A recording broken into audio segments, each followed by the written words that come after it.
Hello and welcome back. So glad that I can make your acquaintance once more. So I woke up. What time is it? 4:01. I woke up a little while ago, and I had a DM on my Instagram, and it was a young woman reaching out to me. And I hope I'm not too late, because by the time I got to the message, it had been maybe 40 minutes, close to an hour.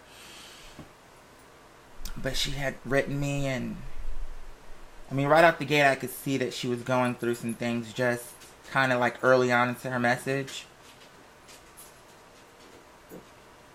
Yeah, I mean, right from the second sentence, I knew that this was like a serious situation. But she left me this long DM. And it felt real. Really, anytime somebody leaves you this type of message, you kind of have to take it seriously. But make a long story short, she's struggling, she's suffering, and she's, in the message, she, was saying how she's trying to find reasons why she shouldn't end her life. Now, I'm not a therapist. I haven't been trained for this, but I feel if the universe, for whatever the reasons may be, put it in her heart that she felt that I was her last resort, it's almost like I'm not trained in that department, but I really don't have a choice when someone is coming to me in need that way. Does that make sense? Like, I don't have time to think about pointing her in the right direction if she's seriously considering ending her life. You know what I mean? And so I'm just, in my spirit, I told her, like I said, just type something so I know that you're still with us. But it's just, it's like I've never felt that low to where I was seriously like laying around like I'm gonna end it like right now. I've been pretty low before though.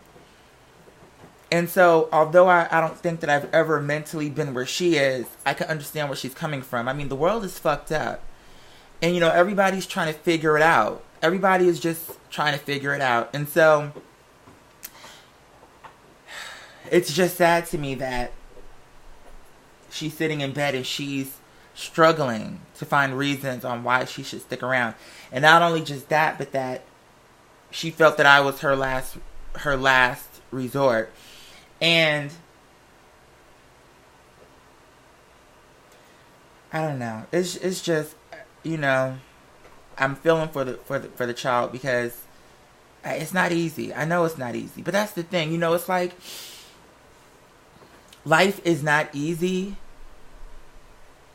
but if you can stick it out and do what it is that you were meant to do, I think it can be worth it. I think it can be worth it.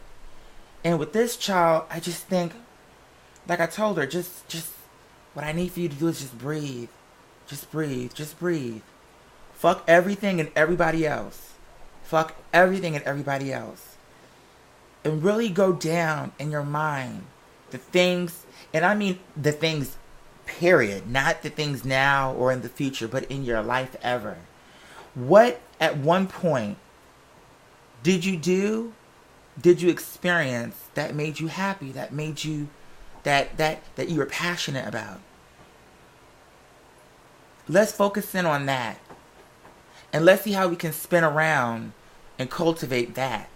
Because the thing is, a lot of times, what I find too is why people get depressed is, when we were kids, I would say for the most part, things were carefree.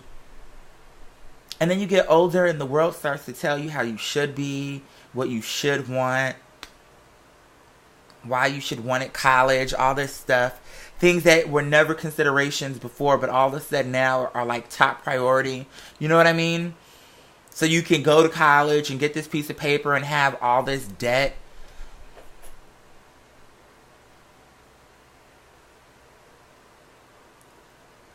And then somewhere along the way, you lose yourself. And I'm just, like I said, I'm just checking my phone, I'm hoping that she Because she still has. To be fair, I did just send this not too long ago. And as I was typing, I was just, as I was getting like a paragraph out, paragraph, send. Because I didn't want to wait until I typed my entire thought to send the whole thing.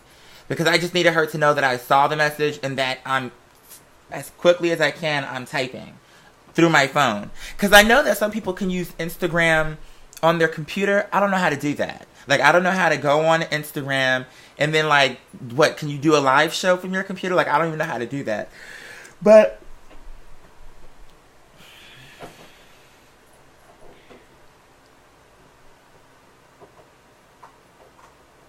when she emails me back, universe willing, I'll feel better about it.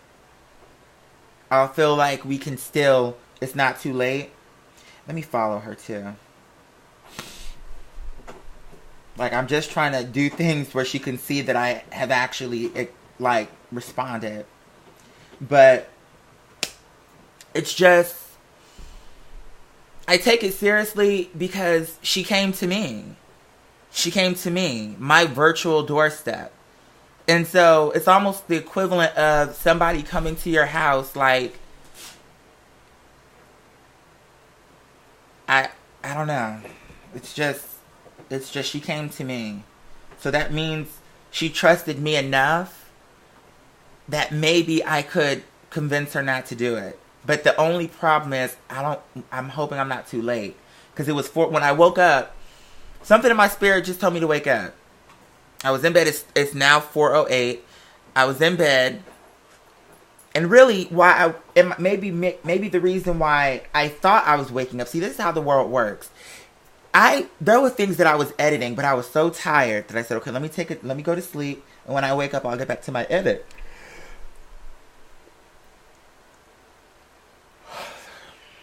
I think maybe in my mind, I woke up. Hold on one second. I don't know what this is. No, I don't know what this is. And it's not affiliated with my computer. That probably was a virus masquerading as like an update for my computer because it looked similar, but it's one of those things where it looks similar, girl, but it's always a little bit off. But yeah, so in my consciousness, I feel like the reason why I woke up was so that I could get back to work, so that I could have these plates available for the children later today. But when I checked this message, or rather checked my phone, because, you wake up, you check the time, and then you check your phone. I mean, at least that's how I do. And when I saw that, first I saw the message. I don't know what I was thinking, but I wasn't thinking it was as serious as it was. And when I went on down to Instagram, to the actual DM and saw it, it was like, oh my goodness. And so maybe that's the reason why I woke up. So that I could send her this message. But I guess it's only relevant if I got to her on time. Because I still haven't gotten the response. Something. Just give me some type of response just so I know that you're okay. So anyway, I only wanted to say that just to say this. I know that we're all going through shit, right? And oftentimes, we never know what our brother and or sister and or cousin is going through. Because people, as humans, we don't like to share our issues with other people. And I understand it. I get why. But here's what I want to say. We had our issues on this platform with regard to some of the individuals that brought negative energy onto the platform. But one of the reasons why I take it so seriously when it comes to the type of people that we have on this platform is so that people can feel safe to say their truth. People can feel safe to come forward and say, hey, I'm going through this too, or I'm going through this, or, feel safe, like to just say what they're going through. Especially, this is a young black lady who wrote me. And I know within the black community, I would say any community, but speaking from the community that, I was brought up in, I know a lot of times when it comes to mental health and all that, it's kind of taboo, which is a shame, because it shouldn't be. And it's just crazy because I think we have taken we have taken the world's treatment of us, internalized it, and now we oppress ourselves. To me, not addressing mental health and allowing people to suffer under it is a form of oppression. And it's critical that people feel safe enough to say, you know what, I think something might be wrong. I think I might need some help. I think I might need therapy. There's no shame in that at all. There's nothing wrong with it at all. And I want everybody on this platform to know that you are loved. There's something that the world needs from you. Like, it really just... hold on. It really hurts me. I don't even know this person. But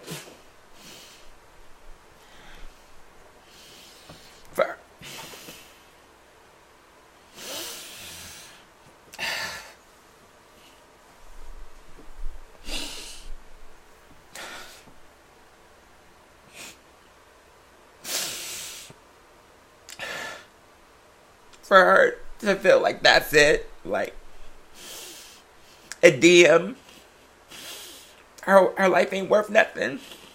She's just gonna end it. She came to me, you know, kind of like, she's telling me that in moments when she's thinking about killing herself, that I'm the one that prevents her from doing it. I'm one of the forces that prevents her from doing it. I don't know her, but I love her too. And I'm really hoping, just anything, just say something, just so we know that you're still here. So, I'm just hoping it's not too late, because, I mean, it was almost like, it felt kind of like she was saying goodbye to me. And so it's just, I'm hoping that I got to her in time. And if I didn't get to her in time, I'm sorry about that, because I was asleep. Like, But what I want to say to my people here, don't be ashamed. If you're going through something, get the help you need to get. Don't wait. Don't be embarrassed. Fuck everybody and everything else. Fuck it. I don't care what anybody thinks about you. I don't care if they try to make fun of you. Fuck them. Fuck them. Fuck them. Because your life, this is your shit. The world needs something from you. I'm telling you. I can't tell you what that is. It's something that is so unique and so special to you that only you can answer that question. But it's a question that can be answered. But you have to just quiet yourself. That's all you got to do. Just quiet yourself. You don't know exactly what you're supposed to do. Just quiet yourself. That's all. And when you get to that place of silence, start asking the questions. What am I supposed to do? See, this is the reason why I take that shit seriously. I know it's like we key about it, but the cosmos and all that shit, and I was talking to my partner, it's like he don't be understanding stuff like that because he don't think like that. But I know that my people think the way I think a lot of times. And so for me, it's like, one of the reasons why I went so hard in the paint about that cosmos conversation is because of shit like this. Because of people feeling like they're just a fucking speck in the wind. Like, I don't mean shit. I'm just, if nobody would miss me if I was gone, people think like that every day. All the time. That's why I was going so hard. Like, girl, you mean something. Fuck what Neil deGrasse Tyson is telling your ass. Like, fuck him. Fuck him. Fuck all these goddamn scientists that are telling you, oh, you're a piece of dirt. Like, you're a piece of dust just floating around and it's so insignificant. No, it's not. You really think that all this shit that you see is just happenstance? It's just crazy to me that people would believe that. But they do. And you know what? Then they end up sitting there like, I don't even know why I'm here.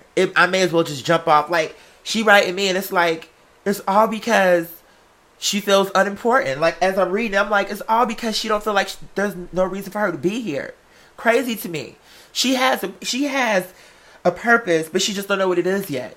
And she's going to cheat herself, and she's going to cheat the world of the gift that she don't even know she has. Isn't it crazy how people don't even know? It's like, you have a gift, sister, and you don't even know what that gift is. It's just crazy to me.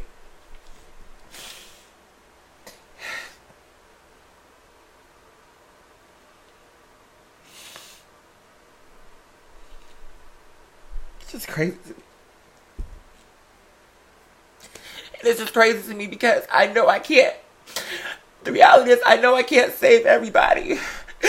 But still, I be wanting to try, because at the end of the day, it's like, you came to me.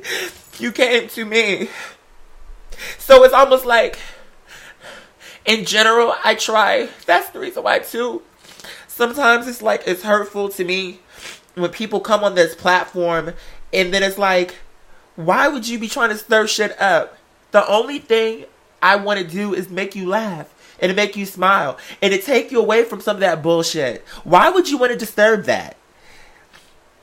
Why?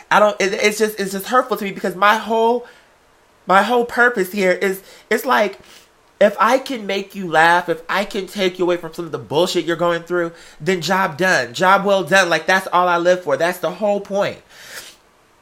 In terms of what I'm providing different things, it's like, okay, this is an hour, that's an hour that I can take somebody away from something. That's an hour that I can give you a moment to just relax and breathe and just be away, so you can just have a moment. And I know I can't. I know I'm not gonna be able to touch everybody. It's just frustrating. It's just frustrating. That's all. Because it's just frustrating. I just really hope it's not too late. Maybe she fell asleep. Maybe she fell asleep. Wow. I really hate crying. I really do. Because I know in my life, it's like, in my real everyday life, people look at me and they always expect me to have the answers. Which can be overwhelming. But at the same time, the universe put me in this position. And it's one of them things where it's like, to whom much is given, much is required. So if I believe that I really have this purpose, then I can't be mad that people are looking at me, expecting me to, looking at me like I have the answers. It's almost like, okay, well, this is why I'm here. So I can't be mad that I'm being utilized. Do you know what I'm saying? Whatever. It's just, my main thing is, I'm really hoping that it's not too late for her, and then I'm also hoping that anybody on my platform that is going through some shit and is even thinking, even casually, I just want you to know that you have a purpose. You do. You do.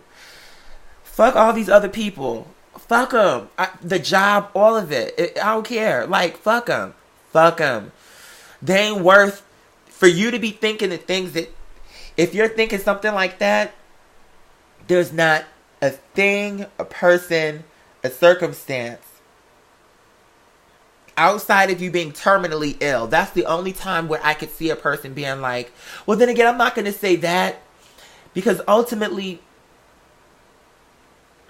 I would say this. Let me, I'm trying to be diplomatic, and I'm trying to have an open mind to people, because I was watching a documentary on YouTube where there's certain places in the world where assisted suicide is legal, even if you're not terminally ill. It's a process that you have to go through in order for them to approve it.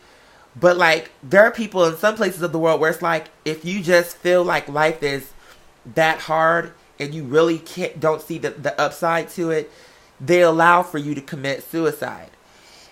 And when I came to that documentary on YouTube, I wish I could remember the name of it, but it's there. I remember thinking, first I was very closed-minded to it, but I said, no, just watch it and see what they have to say. See what this, it was a woman. It was I think she was a lesbian. I don't know. But so I don't think they followed a bunch of people. I think it was really just about this one person. But in dealing with this one person, you're kind of seeing the process that everybody has to go through. And so anyway, I knew that I didn't agree at first, but I said be open to what she's about to say and try to understand her story. And I did. And at the end of it, she actually chose not to kill herself. But the point was, she was burning herself and cutting herself and causing a lot of issues for herself. And she had gone through therapy. Her family was there. People loved her. And it seemed like no matter what people were doing to let her know she was going to be okay, she just went deeper and deeper and deeper and deeper down. And so then as she was kind of explaining herself, I was kind of like, it's not something that I would promote, but if a person is really feeling like after having gone through therapy, after you've exhausted all your options, if you still feel like it's not worth it, then I guess it's not really my place to tell you, oh, well, you should stick around. Because by that logic, there are people out there who think even if you're terminally ill and suffering, it's not your call to commit suicide.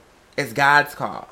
See, I disagree with that. I feel like if we can put a dog out of their misery, if you hit a deer and the kind thing to do is to put her out of her misery because she's suffering, why would you refuse a human that right to choose, okay, you know what, I'm suffering. I don't want my family to see me melt away. I've already gotten to a certain stage.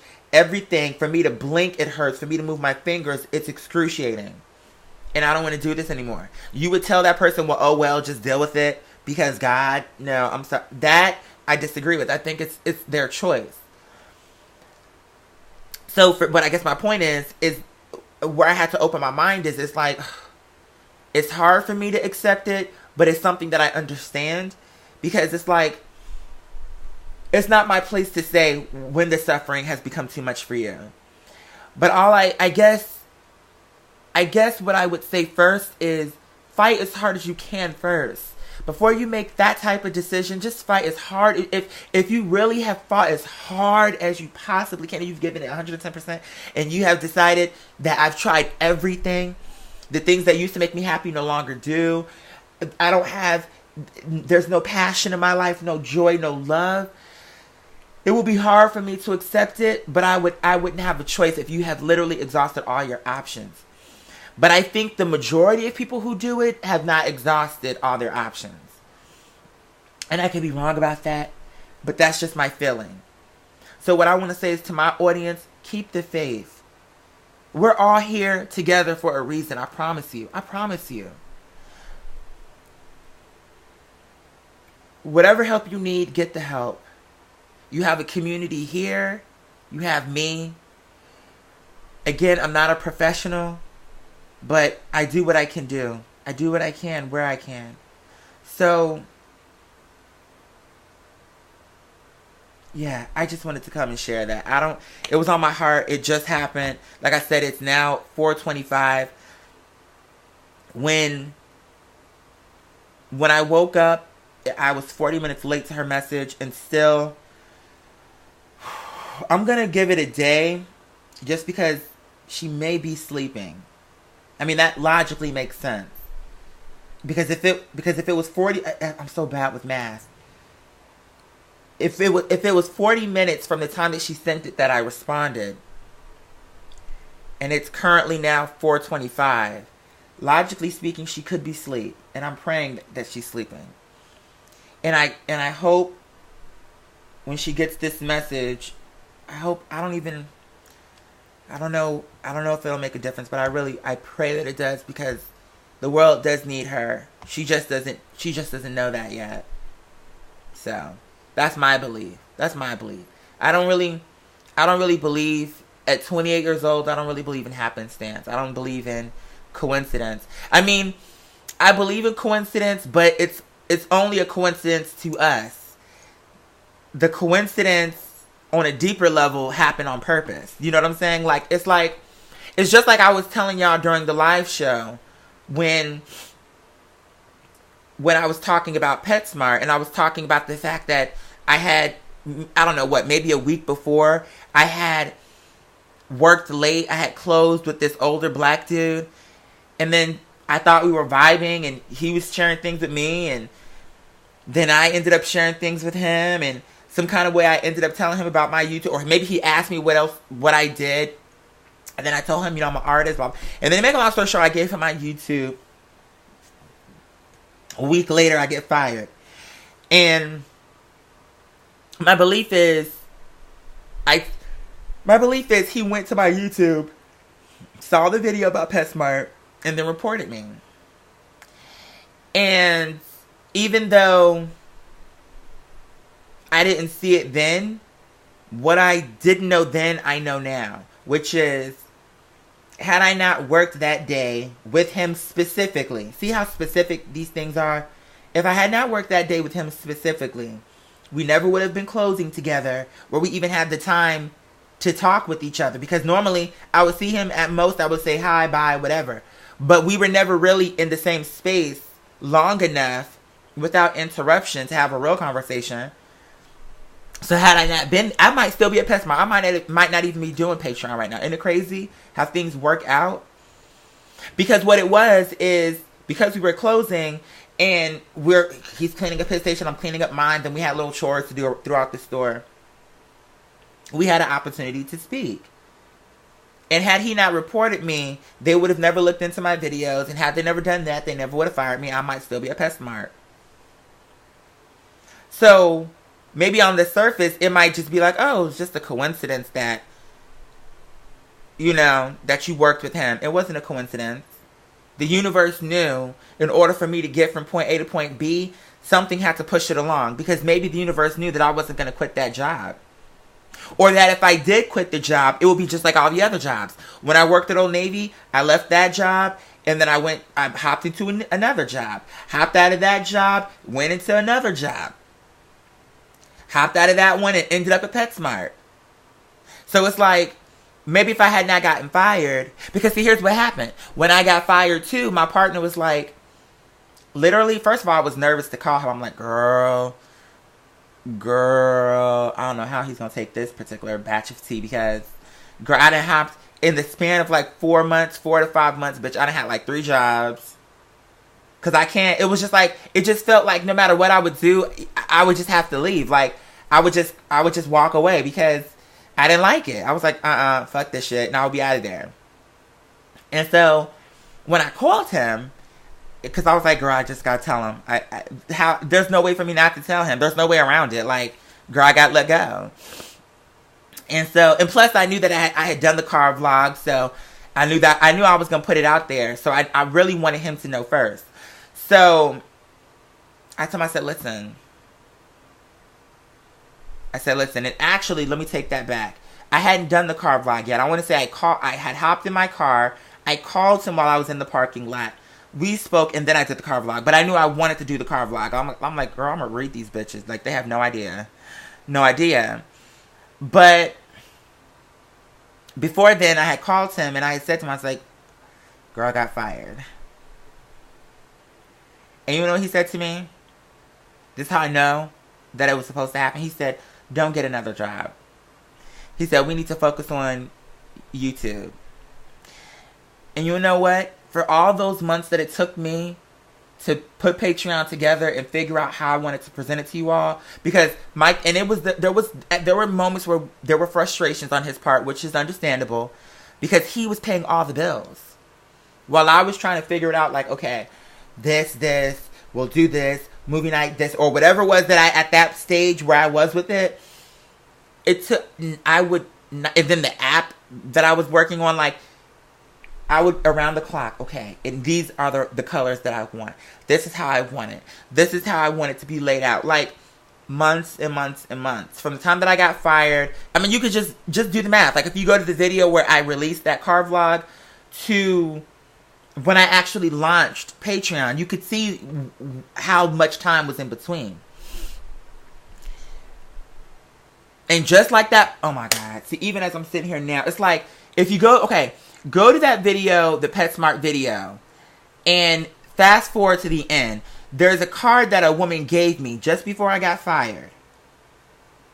She gave me her card, and I thought it was like a business card, but when I opened it, it was this inspirational, like, basically saying that if I knock whatever it is that I want, if I do the work, and if I show up, I can have it. And it said, believe. That was a coincidence that she gave that to me, and that I worked.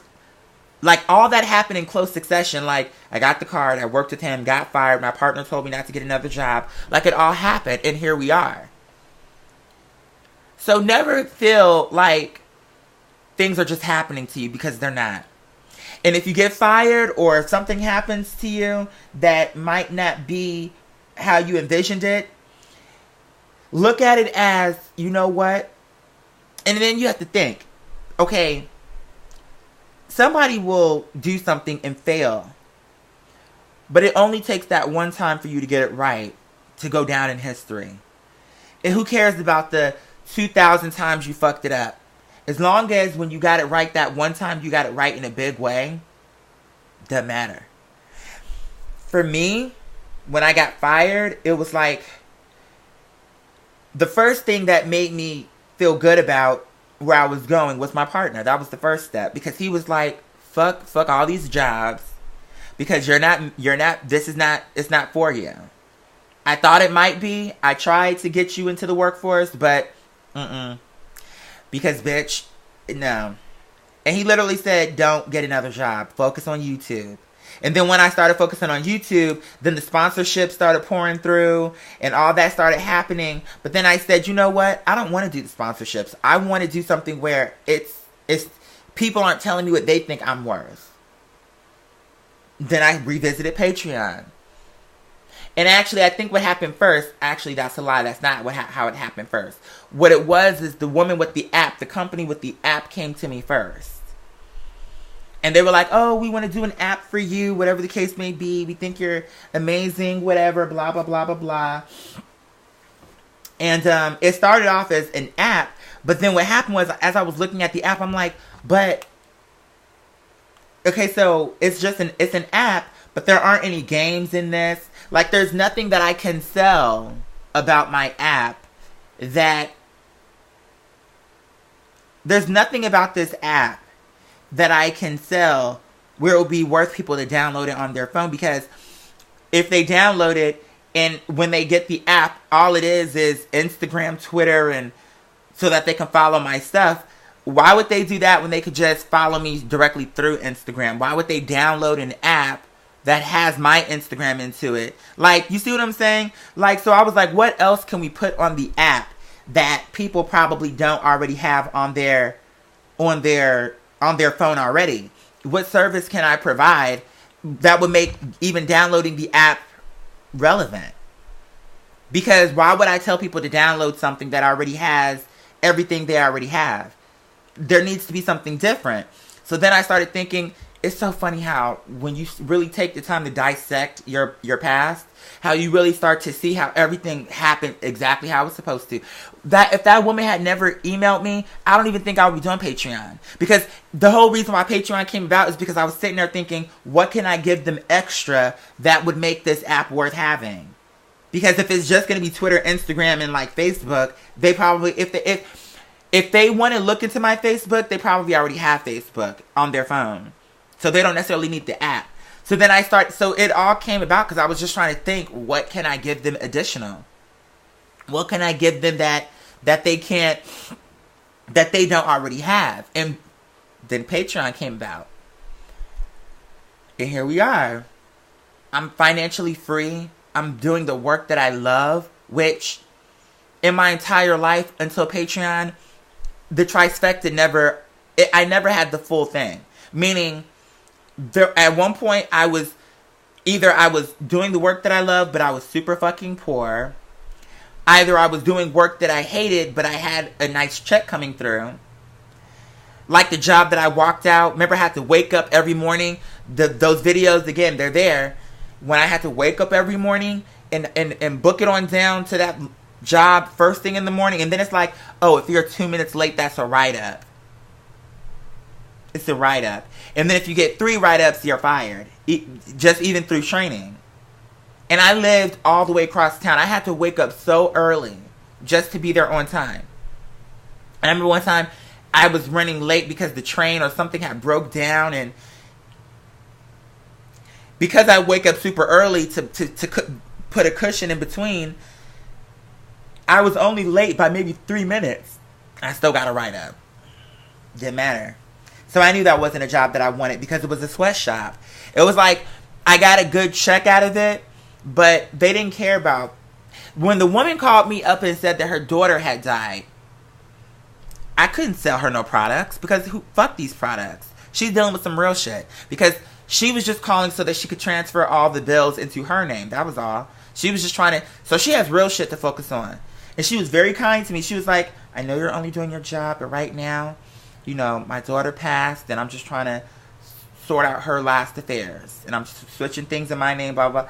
So I know you're doing it. Like, she was very understanding. And all I could do is offer my condolences and let her know that, you know, I pray that, you know, you find serenity and all whatever it was that I said to her. And I let her off my line.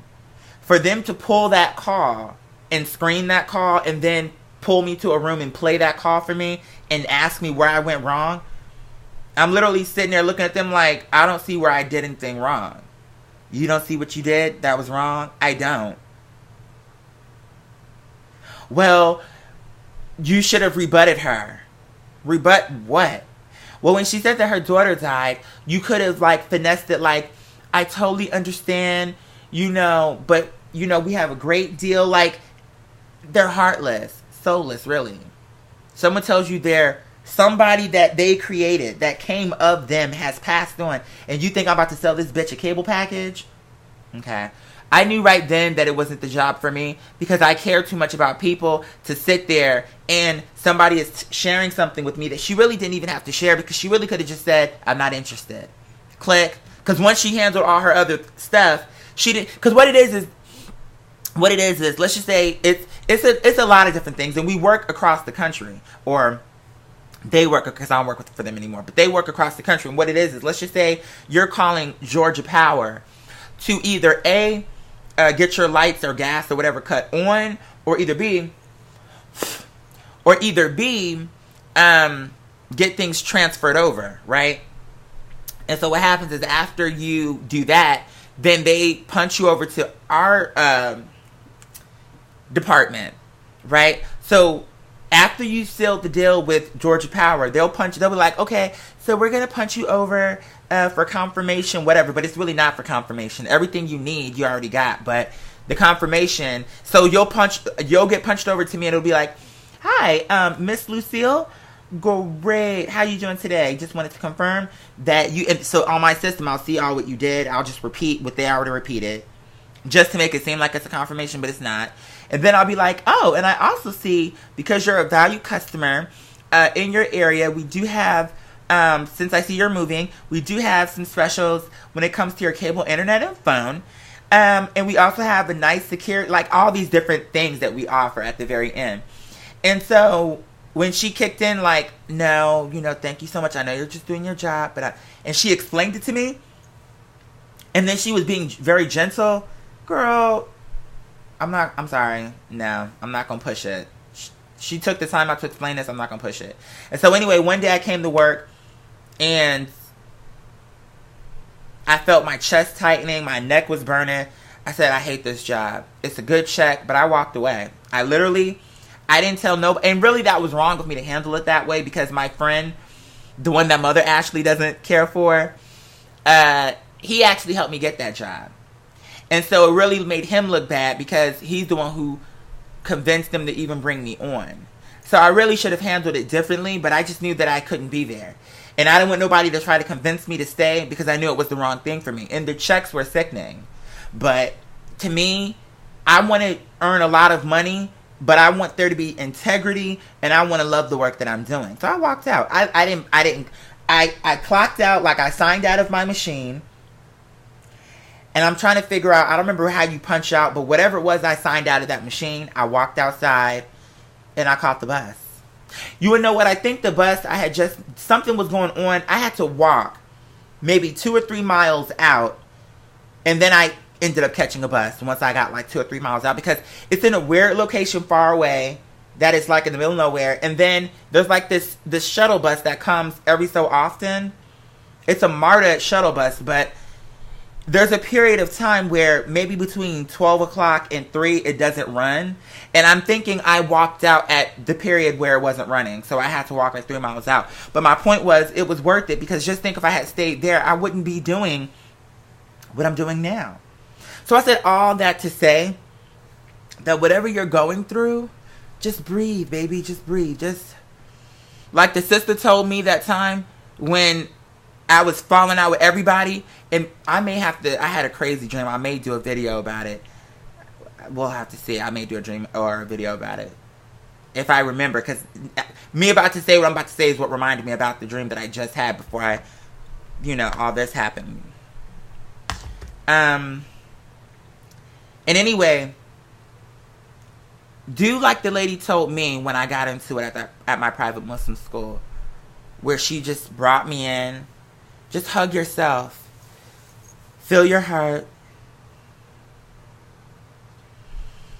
Breathe. Feel the stillness.